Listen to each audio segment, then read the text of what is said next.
दोबारा एक लहर आई है टेररिज्म की, उसके ख़ात्मे के लिए ये नौजवान जो अपने खून का नजराना पेश कर रहे हैं, पूरी कौम इनको सलाम करती है। ये तफरके का वक्त नहीं है, ये सियासत का वक्त नहीं है। हम सियासत कर लेंगे, लेकिन आज कौम के ऊपर जो एक बड़ा चैलेंज है उसको हम सब इत्तेफाक इत्तेहाद के साथ उसका मुकाबला कर लें, मुल्क में अमन कायम कर लें, तो फिर सियासत भी होगी और फिर इंशाअल्लाह सियासी मैदान सजेंगे। कौम के सबूत अपने खून से माजी की गलतियों का अजाला कर रहे हैं। सिपा सलार और अफवाज हुकूमत के साथ पुरअमन बलोचिस्तान के दिन रात कोशिशें हैं। मुल्क जल्द अमन का गहवारा बनेगा। ये वक्त सियासत का नहीं, दुश्मन का मुकाबला करने का है। इत्तेहाद से हम कायम करें, फिर सियासत भी कर लेंगे। वज़ीर-ए-आज़म शहबाज शरीफ का कोयटा में अमन व अमान के हवाले से इजलास से खिताब। कहा दहशतगर्दी की लहर दोबारा आई है। कलात में इंतहाई अफसोसनाक वाक़या पेश आया। शरपसंदों की बुज़दिलाना कार्रवाइयाँ बलूचिस्तान की तरक्की के अज़म को मुतज़लज़ल नहीं कर सकती। दुश्मनों के नापाक अज़ाइम कामयाब नहीं होने देंगे।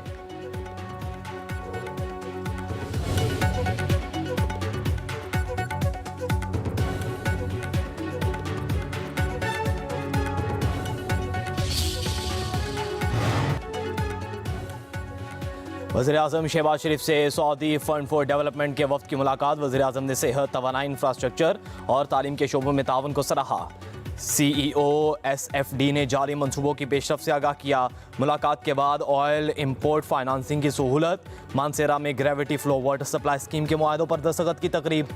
पाकिस्तान को 1 साल के लिए $1 अरब 20 करोड़ का तेल मुअख्खर अदायगी पर मिलेगा। SFD मानसेरा में gravity flow water supply scheme के लिए $41 मिलियन की रकम फराहम करेगी।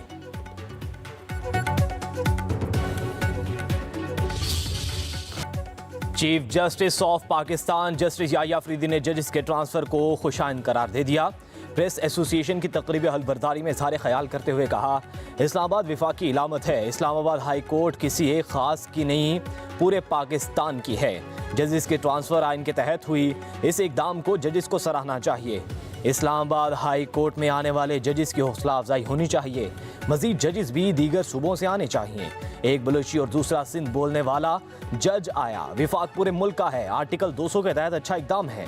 इस्लामाबाद हाई कोर्ट के जजेस के ट्रांसफ़र के मामले को मिक्स ना किया जाए। जजेस की तैनाती और ट्रांसफ़र दोनों अलग मामला हैं। दूसरे सूबों के जजेस को भी फेयर चांस मिलना चाहिए।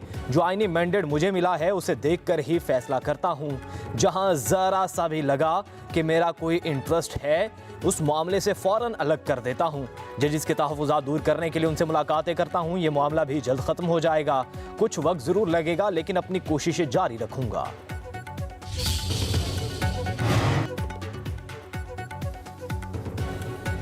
इस्लामाबाद हाई कोर्ट की इंतज़ामी कमेटी तब्दील। चीफ जस्टिस आमर फारूक इंतज़ामी कमेटी के चेयरमैन होंगे। सीनियर पियोनी जज जस्टिस सरफराज डोगर और जस्टिस खादिम हुसैन सोमरू इंतज़ामी कमेटी के मेंबरान मुकर्रर। जस्टिस सरफराज डोगर और जस्टिस आज़म महकमाना तरक्की कमेटी के अरकान होंगे। नोटिफिकेशन जारी। इस्लामाबाद हाई कोर्ट के जजेस की सीनियरिटी लिस्ट भी जारी। जस्टिस सरदार मोहम्मद सरफराज डोगर सीनियरिटी में पहले नंबर पर आ गए। जस्टिस मोहसिन अख्तर कयानी का दूसरा और जस्टिस मियां गुल हसन औरंगजेब का तीसरा नंबर।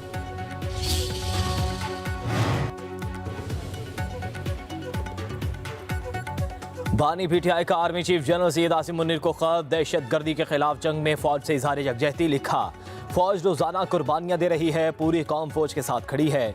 आर्मी चीफ से जुडिशल कमीशन बनाने और पॉलिसियां तब्दील करने की दरख्वास्त। अडियाला जेल के बाहर मीडिया से गुफ्तगू में बानी PTI के वकील फैसल चौधरी ने खत की तफसील बताई। कहा, खत में बानी के 26वीं आईनी तरमीम, कानून की हुक्मरानी और 190 मिलियन पाउंड केस के फैसले का जिक्र किया। बानी PTI ने खत में लिखा, PTI के खिलाफ दहशतगर्दी के पर्चे हुए, छापे मारे गए, हुकूमत ने मईशत का बुरा हाल कर दिया, सरमायाकारी कम होती जा रही है। सोशल मीडिया पर क्रैकडाउन के लिए पीका एक्ट लाया गया। सहाफ़ियों को धमकियां मिल रही हैं। खान साहब ने जो लेटर लिखा है वो यही कह रहे हैं कि मैं साबिक़ वज़ीर-ए-आज़म की हैसियत से और पाकिस्तान तहरीक इंसाफ जो इस वक्त मुल्क की सबसे बड़ी पॉलिटिकल पार्टी है, उसके नाते मैं कोई चीज़ें फ़ौज के सालार के सामने में याद दहानी कराना चाहता हूँ। इस्टेब्लिशमेंट और अवाम के दरमियान खलीज बढ़ रहा है, ये किसी सूरत नहीं होना चाहिए। पीका एक्ट और 26वीं तरमीम की मंजूरी के बाद बानी पीटीआई ने खत लिखने का फैसला किया। बानी पीटीआई ने फिर कहा है कि हम इंतजार नहीं चाहते। बैरिस्टर गौहर की सहाफ़ियों से गुफ्तगू कहा। बानी पीटीआई ने सहाफ़ियों और वकला की मौजूदगी में सब बातें कहीं। बानी पीटीआई ने कहा है फौज मुल्क के लिए कुर्बानियां दे रही है, हुकूमत की गलतियों की सजा फौज को भुगतना पड़ रही है। बैरिस्टर गौहर ने कहा पीटीआई मुल्क की सबसे बड़ी सियासी जमात, कुछ बातों से एस्टेब्लिशमेंट और पीटीआई के दरमियान दूरियां बढ़ रही हैं।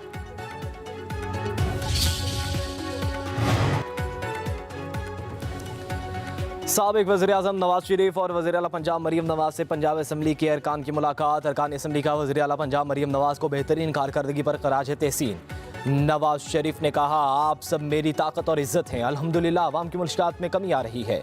मरीम नवाज की मेहनत से पंजाब में बेहतरी नजर आ रही है।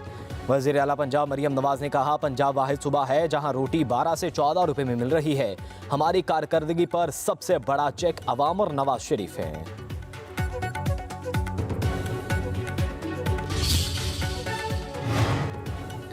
सिंध असम्बली ने ज़राई इनकम टैक्स 2025 तरमीमी बिल मंजूर कर लिया। एग्रीकल्चर इनकम टैक्स जनवरी 2025 से नाफिजुल अमल होगा। बिल में लाइव स्टॉक को शामिल नहीं किया गया। Agriculture income tax board of revenue की बजाय सिंध रेवेन्यू बोर्ड जमा करेगा।